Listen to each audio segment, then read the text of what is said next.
Okay, well, now for our second half of this show. I want to deal with something totally different than Iraq. What I'd like to deal with now is the idea of sacrifice. Now, I brought it up a little bit with Iraq, that we've sacrificed a lot of soldiers and hundreds of billions of dollars trying to establish some sort of democracy. At least that was a stated objective, I guess, of the government in Iraq. Maybe it was just overthrow Saddam, I don't know. But ultimately, a lot of people sacrificed a lot. There's people out there that are still alive that have no legs or arms, lost their eyesight, any number of other disabilities because of this war. Americans. Of course, we know there's lots of Iraqis too. But I want to bring up the whole idea of sacrifice in general and deal with the idea that people in America, Western society in general, are making a lot of sacrifices today that may not be sacrifices they need to make and may ultimately create a situation that is counter to what they really believe in. Now, let me bring up an example. I read a while back about someone, I think it was on global warming, that some guy was talking about questioning whether he was some important person, was questioning whether he wanted to have children because he felt that having a child would just increase the amount of pressure on the planet and ultimately cause problems for Mother Earth, Gaia, whatever you want to call it. I call it Earth, okay? But anyway, and then I knew someone where I used to live, and she was active in Right to Life, but she wasn't always. And without going into a lot of details, it seems that I guess, she had 2 kids and wound up pregnant with a third. And she was part of that social circle back in the early to mid 70s that such a thing was like, oh my gosh, what are you doing to the planet? You have 2 already. You have a boy and a girl. How could you put any kind of pressure on the planet and have a third? So, they got rid of it. It wasn't, it was years later, of course, that she got involved in Right to Life. But irregardless of whether, on the abortion issue, I'm not going to really touch on that, pro, con, whatever, at this moment. I'm just thinking how many people out there really fall into this category and feel like they don't want to have families because of this notion that the world doesn't need more people. It can't handle more people. And so therefore, they take the course of getting sterilized for the good of Mother Earth, or limiting the number of kids they have, or so forth.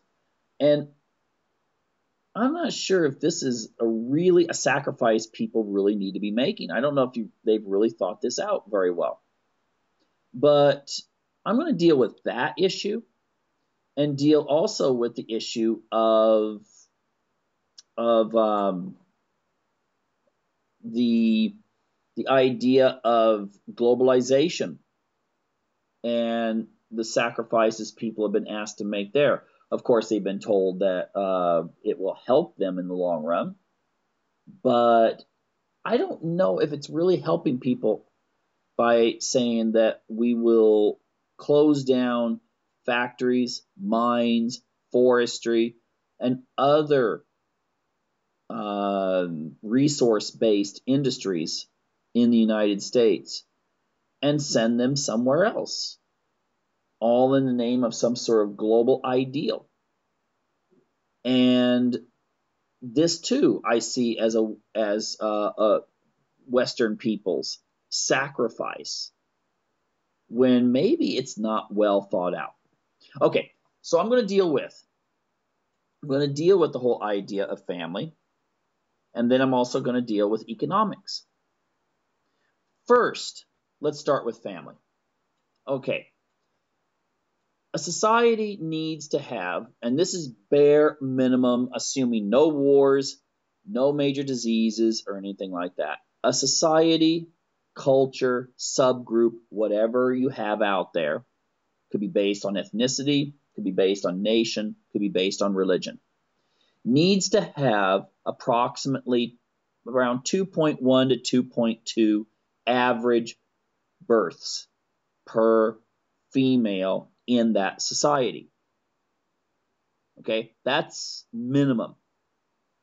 Now, we got to consider something here when we're talking about what I see as a rebirth of this kind of early 70s population paranoia.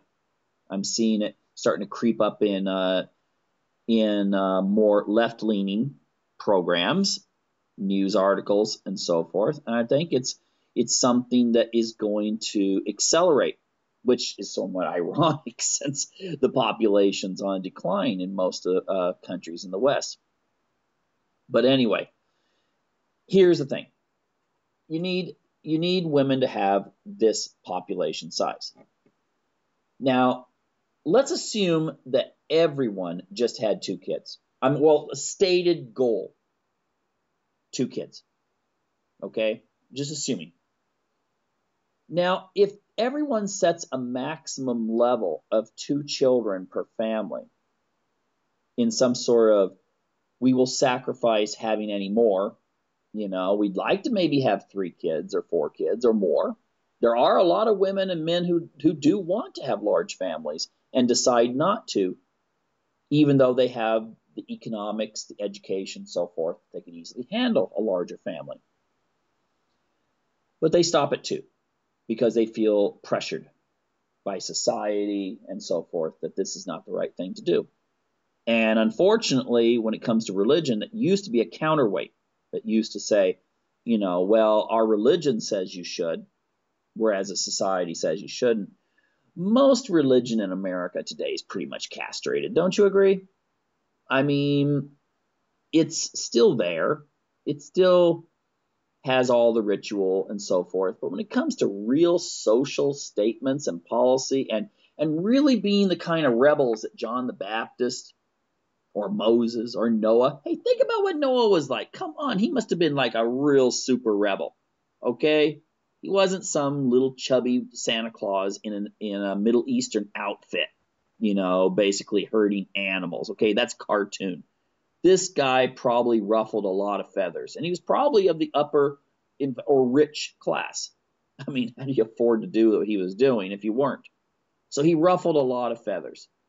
And we know that throughout the Old Testament, Torah, whatever, New Testament, even Islam, you got the prophets ruffled feathers, and they stood up against the societies they were living in.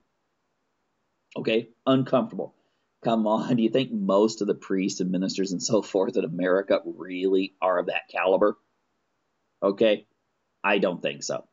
Most of them don't make controversial stands. Most of them they kind of remind me in many ways, at least these mega churches. Now, maybe not all of them, but they kind of remind me of in the Soviet era where you had people allowed to go to church, but the clergy were pretty much controlled by the state. So you couldn't make statements on a lot of political issues. In fact, you could hold ceremonies, weddings, baptisms, and stuff, but you couldn't make statements on politics. And I think there's a lot of that in America today. So that's why I say castrated, eunuch. But anyway, the thing is that in society today, you have a huge number of people who just never will get married. In fact, the statistics are that many, many men are deciding it's not worth it. It's not worth the sacrifice. It's not worth what is involved in maintaining a long-term relationship. bringing children forth in the world. They have other distractions. They're like, it's becoming epidemic in Japan. There's over a third of the young male population identifies themselves as not wanting really to have relationships. In fact, it's starting to grow that many are turning to electronic girlfriends. I mean, manga type stuff. You have someone they can, talk to, take on dates, and do whatever. We're not going to go into detail about that, but it's on their iPhone. And so that's the extent of their interaction with someone. Now, the thing is that if you've got a large number of men deciding that they're going to sacrifice family, if you've got a large number of women who will never get married and even have the choice, if they want to be married and have families, won't even have the chance to find a husband. And then many of them that do, are part of this ethic that says, don't have any more than 2 kids. Oh my gosh, support the environment. Maybe don't even have any kids. Maybe have one, if you want to be satisfied in your maternal instincts. And then even if you do want to have a family, it seems that infertility is going through the roof, especially for men. I can't tell you. I know a lot of guys who are sterile. Okay? And it seems to be something that's not just anecdotal, my knowing of some people who fall into this category or reading about it. It seems that the incidence of infertility, by the way, affects 1 in 6 couples in the United States at some point. Now, maybe half of them overcome it. That's a significant number if the other half don't. And it used to be, it was mostly problems with the female reproductive system. But now it's decreased sperm count. Now, I'm not sure I kind of get into that kind of conspiracy stuff about, trying to add in chemicals or GMO food that sterilizes people. I'm still examining that. I haven't made a choice about that. But it's pretty evident that if a person doesn't exercise, that lowers their testosterone. If you have a low testosterone, you have lower fertility. Okay, that's self-evident. If you are obese, that increases, again, hormones in your body that counteract testosterone, thus reduces your fertility. If you're stressed, you drink a lot, you do all these other kinds of things, again, reduced fertility, and so on and so on. So I'm just thinking, for those people out there who really feel compelled to, like, oh my gosh, do I really want to have kids? Do I really want to have more than 2 or something like that? The wife or the husband, they're sitting there going, maybe it's time to have another kid. How would you feel about that? Maybe it's time to re-examine that, and not automatically, because of social pressure, media pressure, educational pressure, to consider that that's not such a bad idea. Okay? I mean, it's sad when I see a lot of stable, moral couples, good educations, good health, deciding that, no, we can't do this because it might increase our carbon footprint, or maybe it'll increase starvation in some part of the world. It won't. And even if it did, even if a large number of kids being born in the United States, for instance, would put pressure on the environment, think about the fact that you're really not, it's not like we're growing. Look at all the schools, especially grade schools, shutting down all over America. They're not shutting down because there's no money for the schools. They're shutting down because the enrollment's down. I looked at, like, Oregon, for instance, and I looked at the number of children. This was like during the 90s sometime. I looked at the number of children that were in public school in Oregon. And I compared it to how many children were in public school in the mid-60s, 30 years earlier. The population of Oregon had more than doubled, mostly through migration, Californians and so forth coming to Oregon, but the population had more than doubled. But the number of children was, I can't remember, it was almost identical or slightly lower, even with double the population. So the thing is that the only thing that's keeping the US population somewhat stable, aside from immigration, is increased longevity. But that increased longevity will be counteracted. People eventually die. I mean, instead of maybe dying in your 60s because of something, you live to your 80s, it still catches up. And I mean, with the health habits of Americans nowadays, oh my gosh, I mean, the health, it's going to catch up big time soon. And you're going to see actually a decrease in longevity amongst Americans. But the thing is that when you consider how many people are not even getting married, how many people are not having kids, how many people can't have kids, your family of 2 expanding to 3 or 3 expanding to 4, if that is what you want, is not doing anything but maybe just replacing someone who can't have kids or won't have kids. It's not growth. It's actually just replacement. Someone's got to do it. Okay? So, again, why make the sacrifice? If that's what you want, go for it. And also maybe look at the whole premise of why people have fewer kids nowadays. You can't say it's totally economics. I mean, unless you're going to play with materialism. That's what I'm getting into right now. How many of us are trading things that have lifelong meaning for things that are transitory? Our society is based on the idea of use it, abuse it, throw it away, get something new. Okay? We're no longer a society where you even buy something to have in your home and think, I'm going to pass this on to my kids and my grandkids. No, you buy something, screw it together, put it together, whatever. You buy something cheap. You know it's going to wear out in 2, 3, 4 years. You throw it away, you get something else. First of all, that's not a very environmentally friendly society. But I would contend that materialism, not maternalism, is what is a big danger to our environment. Not, I mean, you look at the way your grandparents were. You bought a chair or a table or something like that. You intended that it last.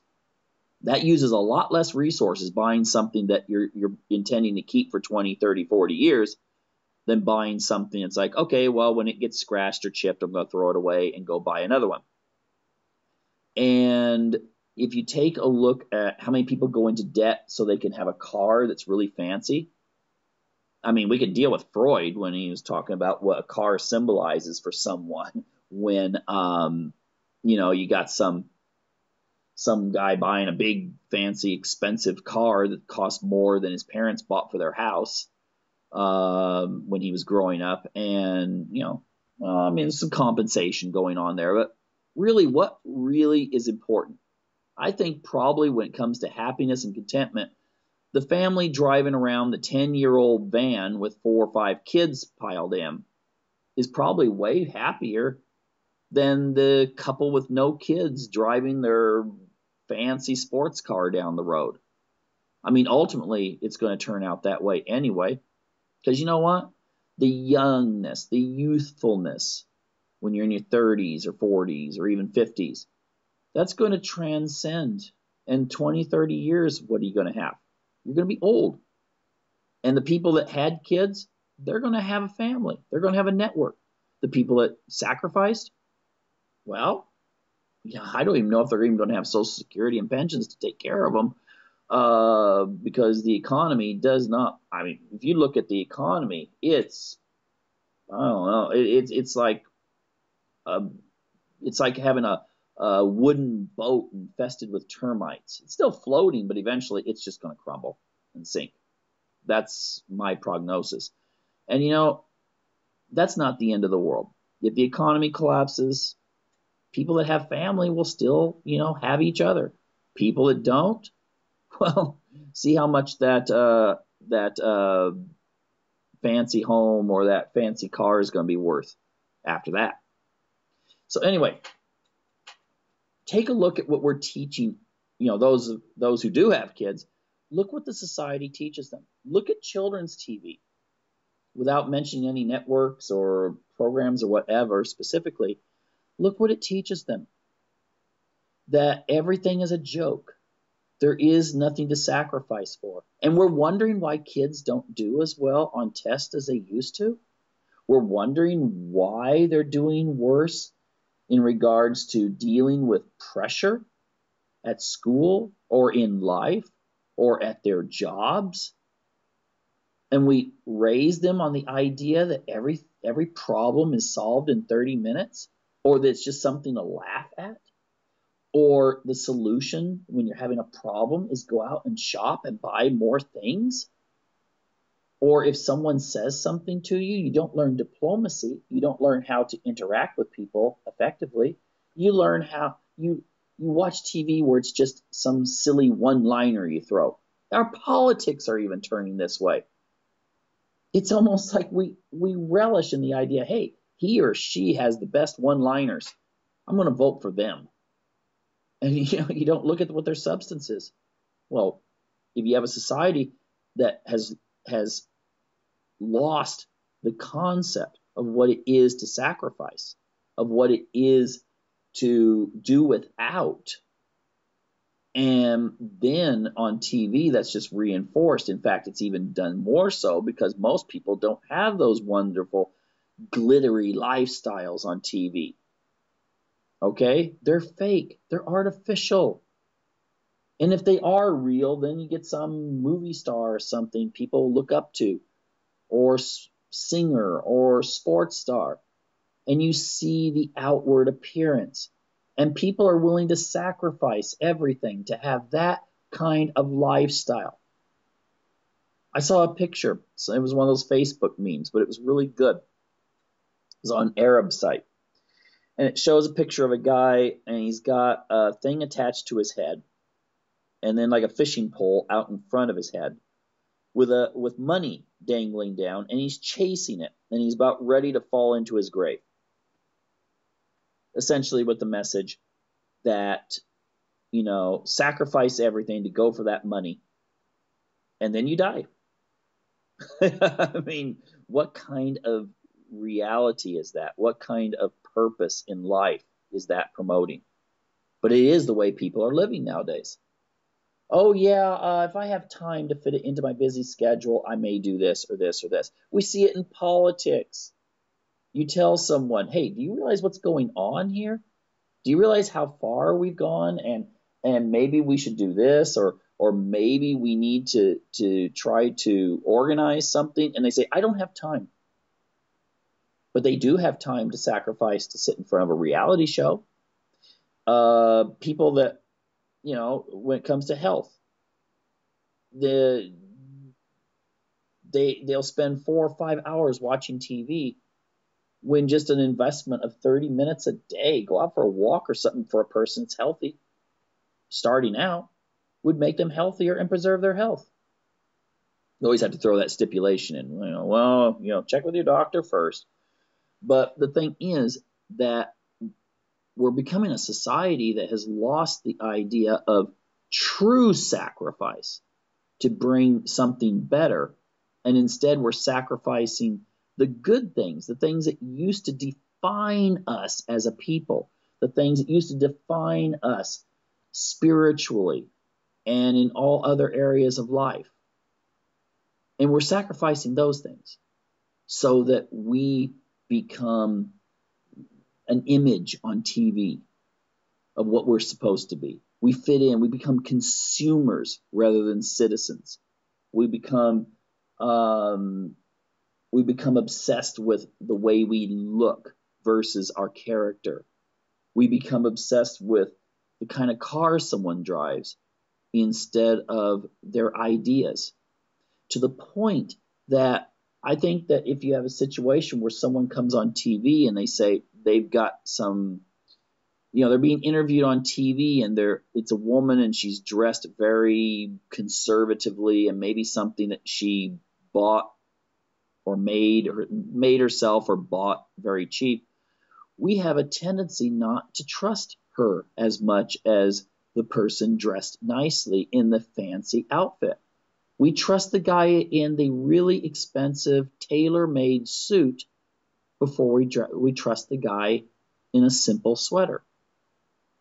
And that is a dangerous area to get into, because then we get into those areas where you find that when societies collapse, it's when they become obsessed with the self versus having a sense of family first, and then community, and then nation.